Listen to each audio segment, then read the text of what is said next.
Guys, in this video, I will show you how you can fix Unity error in Zenless Zone Zero. And believe me guys, this should work and it's quite easy. What you need to do here, I will leave the link in the description below. You need to just click on it and download the old Unity, new Unity player DLL file. Right, once you download it, just find it on your PC.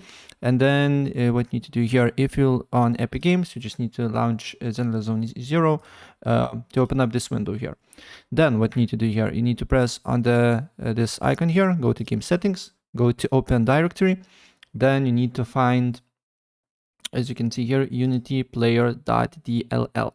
So you need to make sure that your Unity player that you just downloaded is the same. It's the same name here as the normal one.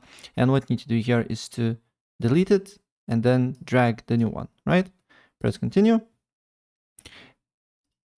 And after that, maybe restart your computer and then relaunch the game and it should work. You should be getting no error. So yeah, that's pretty much it. I will leave the link in the description or in the comment section below. You can easily find it, download it, change it, and enjoy the game, right? Take care.